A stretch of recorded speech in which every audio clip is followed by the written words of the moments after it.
before I take your questions. I have an update on the tunnel collapse at the Hanford Nuclear Waste Site in Washington State. The incident is moving from the emergency phase toward the recovery phase. After extensive testing, we remain confident at this point that there has been no indication of worker exposure or an airborne radiological release. Personnel began taking steps to stabilize and fill the hole over the partially collapsed tunnel last night, and we expect those efforts to be completed today. The site remains closed to non-essential personnel. Dedicated experts on the ground are looking closely at what next steps should be taken with respect to mitigating future tunnel breaches. In Washington, D.C. today, as Sean mentioned yesterday, the President is focused on preparations for his upcoming foreign trip. He met this morning with the Russian Foreign Minister following on the visit of Secretary of State Tillerson to Moscow last month. A readout of that meeting went out about an hour ago, and I'd refer you to that for further questions on the meeting. Outside of D.C., as part of the administration's ongoing effort to address the opioid crisis in America, Secretary Price continues his listening tour, learning from those on the front lines battling the epidemic. Today, he will meet with officials in Maine and New Hampshire to discuss how the administration can best support the local initiatives to combat this tragedy. Secretary Zinke is in Utah today, visiting national monument sites and meeting with local officials to comply with the President's executive order that ordered a review of national monument designations. The Secretary also took another step to advance the President's America First offshore energy strategy by reversing an Obama administration action to halt scientific research in the outer continental shelf. And Secretary DeVos is in Daytona Beach, Florida, to deliver the commencement address at Bethune-Cookman University. The university is a great example of the top-notch education HBCUs have historically provided and continue to provide to their students, and I know the Secretary is honored to be there today. There's also another nugget of big news, as you guys may have been paying attention, in regard to the termination of the former FBI Director Comey. The President, over the last several months, lost confidence in Director Comey. The DOJ lost confidence in Director Comey. Bipartisan members of Congress made it clear that they had lost confidence in Director Comey. And most importantly, the rank and file of the FBI had lost confidence in their director. Accordingly, the President accepted the recommendation of his Deputy Attorney General to remove James Comey from his position. Before the news broke, the President spoke to several members of Congress to inform them of his decision. Those members are Senate Majority Leader Mitch McConnell, Speaker of the House Paul Ryan, Senator Chuck Grassley, Senate Minority Leader Chuck Schumer, Senator Feinstein, Senator Lindsey Graham, House Majority Leader Kevin McCarthy, House Minority Leader Nancy Pelosi, and Congressman Bob Goodlatte. Later in the evening, he also spoke to Senator Bob Corker, Chairman of the Senate Committee on Foreign Relations. In addition to all of the big news happening at the White House today, it is also my daughter Scarlett's 5th birthday. And since I'm here and you guys aren't, I get to wish Scarlett a happy birthday. And with that, I think her first birthday wish would probably be that you guys are incredibly nice. And now I will take your questions. Allie. Chair, I think it would be helpful to establish some of the facts, and I have a couple broader questions for you. So number one, yes or no, did the President direct Rod Rosenstein to write this memo on James Comey? No, the President had lost, again, like I said, he'd lost confidence in Director Comey, and frankly, he'd been considering letting Director Comey go since the day he was elected. But he did have a conversation with the Deputy Attorney General on Monday where they had come to him to express their concerns. The President asked that they put those concerns and their recommendation in writing, which is the letter that you guys have received. So it is the White House's assertion that Rod Rosenstein decided on his own, after being confirmed, to review Comey's performance? Absolutely, and I think most of America had decided on their own that Director Comey was not the person that should be leading the FBI, as evidenced by the numerous comments that we've seen from Democrat members in the House and Senate, Republican members, members of the FBI, and people across the board. A couple more establishments of the facts. I think the question is, Senator Dan Feinstein says she was told something different directly from the President. The President said he asked Rosenstein and Sessions to review this. Is she lying? he asked them for their recommendation based on the conversation that they had on Monday. He asked them to put that recommendation in writing, but they came to him on his own. And again, the president had lost confidence in Comey from the day he was elected. He wasn't sure that he should be fired. On May 3rd, Sean came out and said the president has full confidence in his FBI director. Why did he say that? Look, I think, again, he's questioned Director Comey's reason for needing to stay at the FBI. He had countless conversations with members from within the FBI. I think one of the big catalysts that we saw was last week on Wednesday. Director Comey made a pretty startling revelation that he had essentially taken a stick of dynamite and thrown it into the Department of Justice by going around the chain of command when he decided to take steps without talking to the Attorney General or the Deputy Attorney General when holding a press conference and telling them that he would not let them know what he was going to say. And that is simply not allowed. And somebody like the Deputy Attorney General, Rod Rosenstein, who everybody across the board has unequivocally said this guy is a man of upstanding character and essentially the gold standard at the Department of Justice. When you take an action like that, when you go around the chain of command in the Department of Justice, then you have to make steps and take action to make a recommendation to the president, and that's what he did. You say that this has John? to do with the Russia investigation, Sarah. Does it have to do with John, the go investigation ahead. into Russia? How do you respond to those criticisms? We'll come back to that, I'm sure. There you go. Until you said from the podium just now that the president lost confidence in him over the last weeks and months, we had thought that this was all Rosenstein's doing. When was it that, and I have a follow-up, when was it that the president lost confidence in James Comey? What was the tipping I point? think it's been an erosion of confidence. I think that Director Comey has shown over the last several months and frankly the last year a lot of missteps and mistakes. And certainly I think that as you've seen from many of the comments from Democrat members, including Senator Schumer, they didn't think he should be there. They thought he should be gone. Frankly, I think it's startling that Democrats aren't celebrating this since they've been calling for it for so long. Jonathan? Hang on. I'll follow up. Yeah, don't forget. And I have another one I need to ask you too, but I just think this two-question limit around here. follow on that. You said that he made a lot of missteps and mistakes. Back at the end of October, this president was applauding the FBI director when he reopened the investigation into Hillary Clinton's emails. So he seemed quite happy with him at that point. What changed? Well, I think the president's position. One, he was a candidate for president, not the president. Those are two very different things. Once you take over leading the Department of Justice, that's very different than being a candidate in a campaign. As you guys all know, there's a very clear distinction between those two things. I think also having a letter like the one that he received and having that conversation that outlined the basic just atrocities in circumventing the chain of command in the Department of Justice. Any person of legal mind and authority knows what a big deal that is, particularly in the Department of Justice, particularly for somebody like the Deputy Attorney General, who has been part of the Justice Department for 30 years and is such a respected person. When he saw that, he had to speak up on that action, and I think that was the final catalyst. And just a real quick question on the meetings of this morning. The president is accused by Democrats of trying to circumvent the Russia investigation by firing Comey.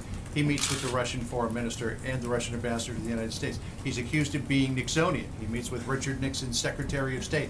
The timing of all of this, is it just ironic, or is this the president poking a finger in his critic's eye? Look, these were meetings that have been on the books for a while. They didn't just happen this morning. There's not a strategy to go after the Democrats on this. I think, frankly, the saddest thing is that the Democrats are trying to politicize and take away from something that the president should be doing. He should be meeting with the foreign minister. He should be meeting with people like Kissinger. And for them to try to attack him for doing his job, maybe they should spend a little more time doing their jobs and we wouldn't have all the problems that we do. Jonathan. Sir, isn't it true that the president had already decided to fire James Comey, and he asked the Justice Department to put together the rationale for that firing? No. When did he make the decision? He made the decision for the final decision to move forward with it was yesterday, but I know that he's been contemplating it for a while. But how do you explain what Dianne Feinstein says, that the president told her that he was concerned with the mess at the FBI and asked the Justice Department to look into it? I can't speak for Senator Feinstein, but I did speak directly to the president and heard directly from him that he, again, had been considering letting Director Comey go pretty much since the day he took office, but that there was no request by him to have a review at the Department of Justice. What was the reason for the firing? What was written by the Deputy Attorney General? Is that why he did it? That was, I think, the final piece that moved the president to make that quick and decisive action yesterday. What did he mean in the letter that he wrote informing Comey that he was being fired? He said on 3 separate occasions, Comey had told him that I am not under investigation. What were those 3 occasions that the FBI director told the president that he wasn't under investigation? I'm not going to get into the specifics of their conversations, but I can tell you that Director Comey relayed that information to the president. Jeff? Following up on that, Sarah, did the president ask Director Comey whether he was under investigation when they had these meetings? Again, I'm not going to go into the specifics of their Is the conversations. White House concerned that, I mean, he obviously made a decision to stick that in the letter and to make that public. Are there any concerns that it was inappropriate that they had that type of a conversation? No. Charlie? How important was the FBI director's failure to stop the leaks coming out of the FBI to the president? How important was that? I think that's probably one of the many factors. I mean, you can't deny somebody that wasn't a problem. And so I think that was just another one of the many reasons that he was no longer had the confidence of the president or the rest of the FBI. Can we expect more firings from the Justice Department? Not that I'm aware of today. Thank you, Sarah. Going forward, does the president want the Department of Justice to shut down what he's called a taxpayer-funded charade investigation?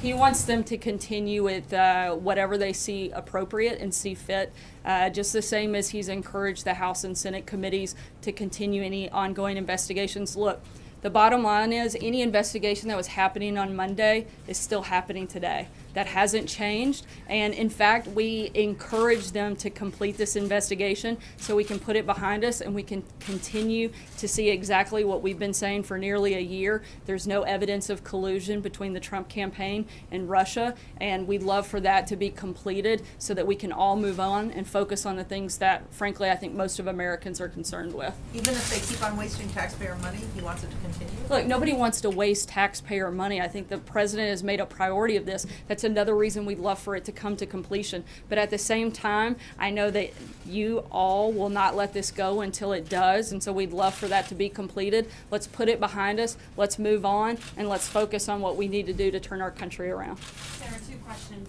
One, was the White House aware at the time of this decision and announcement that grand jury subpoenas in the case of Michael Flynn had just gone out? No, nor should we have been. Do you know anything about that process? No, I don't. I'd have to refer you to. And does the White House believe that if these FBI investigations are going to proceed in these allegations of Russian interference, do you support continued funding and support who to lead that investigation? Who is going to be running that right now? Are you confident that that could be McCabe, or does it have to be somebody else? Right now, I believe that would fall to the Deputy Attorney General, Rod Rosenstein, and we are incredibly confident in his abilities, as I believe you can tell by the rest of the Senate, including many Democrats, are as well, given the fact that he was confirmed 94-6 and had overwhelming praise from both sides of the aisle. I think there's complete confidence in him. And another reason, frankly, for Director Comey to be out of the way so that they can have somebody leading this effort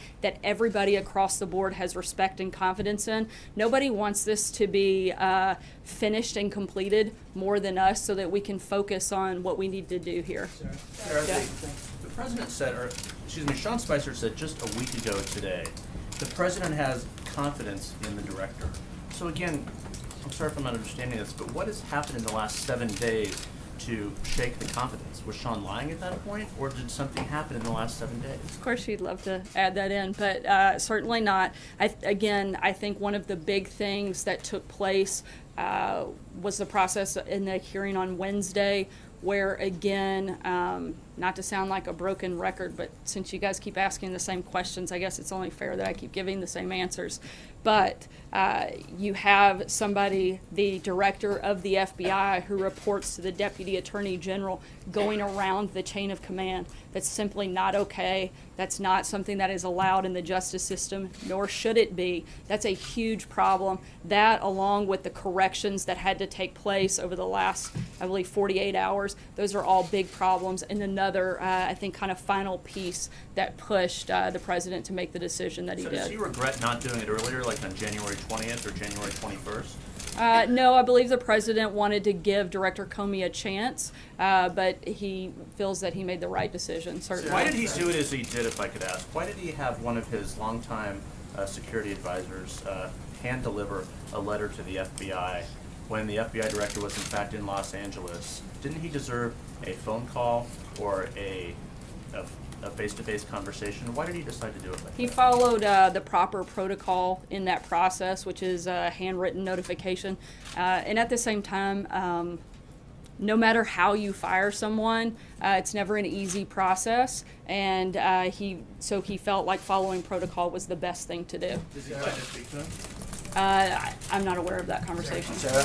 Was the president aware that James Comey asked for more resources in the Russia investigation, and did that factor into his decision to get rid of Mr. Comey as director? Not that I'm aware of, and I think that would be a better question for the Department of Justice. Can I ask a follow-up? On the campaign trail, President Trump frequently said, lock her up, and he criticized the Department of Justice for not being harsh enough on Hillary Clinton. He actually praised Director Comey in October for having the guts to reopen the investigation. Why was he moved by a letter that said that Director Comey was, if anything, too harsh on Hillary Clinton? Why did that move the president to fire him? Again, I think you're looking at two very different positions. The president was wearing a different hat at that time. He was a candidate, not the president. Those circumstances certainly change when you become the president. And again, when you go around the chain of command in the Department of Justice, when you, like I said before, throw a stick of dynamite into the Department of Justice, that's a big problem and one that cannot be ignored. We already knew that, didn't we, Sarah? I mean, we already knew what Mr. Comey had done. I think that this was, my understanding is Wednesday was the first time the director had openly and publicly made that statement and made that clear. Sarah, the statement today on the President's meeting with Prime Minister Lavrov did not include anything on the reported incidents of violence in Chechnya against people in the LGBT community. Is the reason why that was included in the readout because the President is not informed on the issue? I'm sorry, could you speak up a little bit? Sure. Is the reason why that wasn't included in the readout is because the President is informed about the reports of anti-gay violence in Chechnya? Look, I mean, a lot of times there are parts of the conversation that aren't specifically included in a readout, but I'm not aware. I haven't had that conversation, so I don't know. I wasn't part of that meeting, so I can't speak to every detail, and I'd have to refer you to the readout on the specifics of what I know was discussed. Has the President briefed on this issue generally? Has the President been briefed on this issue generally? That's something I'll have to get back to you on. I'm not 100% sure. You said you want the Russia investigation to continue at DOJ. Would the White House oppose the appointment of a special prosecutor to continue the investigation? We don't think it's necessary. You've got a House committee, a Senate committee, and the Department of Justice all working on this. I don't think that there's a necessary need at this point to add that. You've got the Deputy Attorney General, who I would say is about as independent as it comes, due to the fact that he has such bipartisan support. Sarah, what gives you such confidence that rank and file within the Bureau lost faith in the FBI director? There's a special agent who's inside who wrote us, who said, the vast majority of the Bureau is in favor of Director Comey. This is a total shock. This is not supposed to happen. The real losers here are 20,000 frontline people in the organization because they lost the only guy working here in the past 15 years who actually cared about them. So what's your response to these rank and file FBI agents who disagree with your contention that they lost faith in Director Comey? Look, we've heard from countless members of the FBI that say very different things. In fact, the president will be meeting with Acting Director McCabe later today to discuss that very thing, the morale at the FBI, as well as make an offer to go directly to the FBI if he feels that that's necessary and appropriate, and we'll certainly provide further information on that The meeting for you organization guys. that represents FBI agents is asking for a voice in the selection process of Mr. Comey's successor. Is that something the president supports? I haven't had that conversation, but I know at this point it's being run through the Department of Justice, and so I would refer you to them on what that process looks like at this point in time. Kelly? Thanks, Sarah. Who did the president consult before making the final decision to fire James Comey? The president spoke with a number of individuals, but at the end of the day, it was the president's decision. And in between Monday night and Tuesday, when he decided to fire the FBI director, did he speak again with the deputy attorney general or the attorney general? I know that they spoke on Monday, and I believe the next follow-up was actually in writing. They may have spoken as well, but I'd have to double-check to be clear. Is it accurate to pull away from the information that we have that Monday night the president made the final call, said, I want this in writing as a recommendation, and then took that recommendation as the evidence that he wanted to provide to fire James Comey? My understanding is the decision was actually made on Tuesday, but the first conversation that he had was on Monday when there was a oral recommendation made and the president requested that he see that in writing to review it further. Blake? Sarah, thank you. You say you want to move on and focus on the things Americans care about, so let me ask you about that. You're somewhat halfway home on health care. You still have tax reform to do, a spending bill, debt ceiling, and infrastructure. That's just Pretty big list. Pretty big list, right? But what happened yesterday, you could argue, just widened the divide and made DC politics more toxic. So how do you go about accomplishing all of those things with now the heightened political environment that we're in? Frankly, I'm surprised that it did create a divide, since you've had so many Republicans and Democrats repeatedly calling for Director Comey to be gone. Frankly, I don't think it matters what this president says. You're going to have Democrats come out and fight him every single step of the way. I think that's one of the things that's wrong with Washington, and I think that's one of the reasons that we've got to get back to focusing on those issues and, frankly, draining the swamp a little bit further. Was he surprised by the Democratic backlash? Did he anticipate it, considering some of the past statements? How could he have, considering the fact that most of the people that are declaring war today were the very ones that were begging for Director Comey to be fired? If Hillary Clinton had won the election, which thank God she didn't, but if she had, and she had been in the same position, she would have fired Comey immediately, and the very Democrats that are criticizing the president today would be dancing in the streets celebrating. So it's just I think the purest form of hypocrisy. Jennifer? Thanks, Sarah. 2 questions. One, there's a report in Israel that indicates the president has made a decision not to move the U.S. Embassy from Tel Aviv to Jerusalem. Can you confirm that? Has he made a decision on that? The president has not made a decision yet and still reviewing that. John Gizzi? One more follow-up. Oh, sorry. Also, President Erdogan, in a speech, I think this morning, warned the president against moving the embassy to Jerusalem. Does that warning and warnings from other Arab leaders play into his decision as he's considering this move? I'm not going to get into the decision-making process here. All I can tell you is that he's still reviewing it, and as soon as we have a decision, I know we'll be happy to report back to you guys. John? Yeah, thank you, Sarah. 2 questions, both related to the selection of a successor to Director Comey.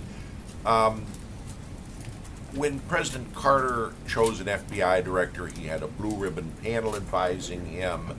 Presidents Clinton, Obama interviewed several candidates. Is the president going to follow this pattern, or does he have some individual in mind at this point? Right now, I know that there are several individuals being considered, and the first step will be determining the interim director, and that is being handled through the Department of Justice, and so I would refer you to them for right now. And the other question I was going to ask was... Oh yeah, I forgot, you've got 2. I've got 2, and I'm pretty nice, Charlotte, aren't I?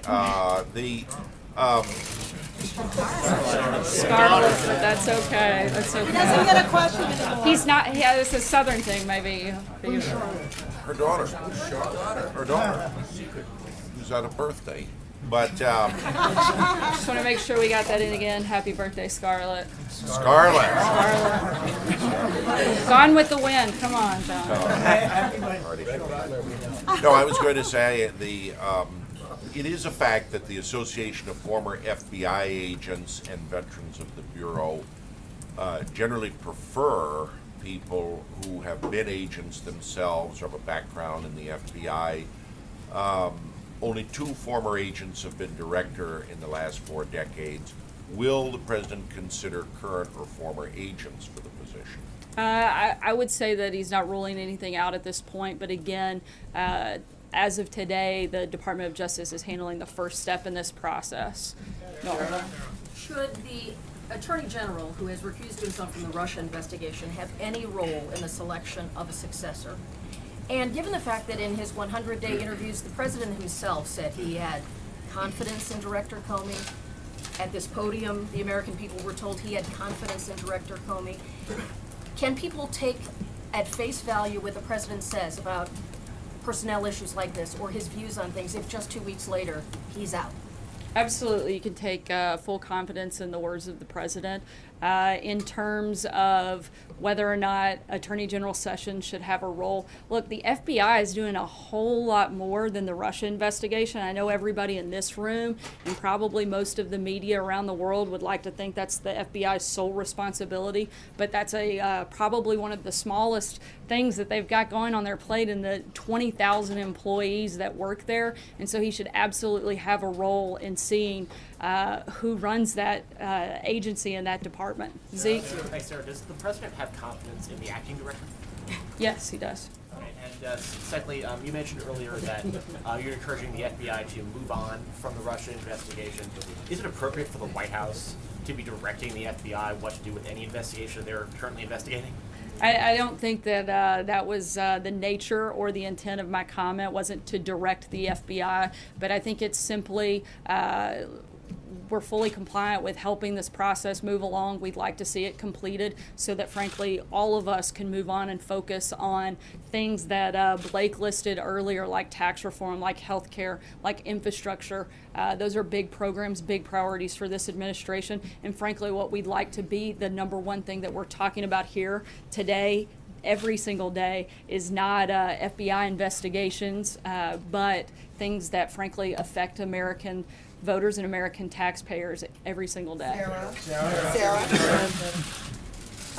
What exactly precipitated the Monday meeting? Was that because of the hearing last week, and what he said there, or did the Monday meeting with the president have a DOJ official come out of a longer process of consideration of Comey?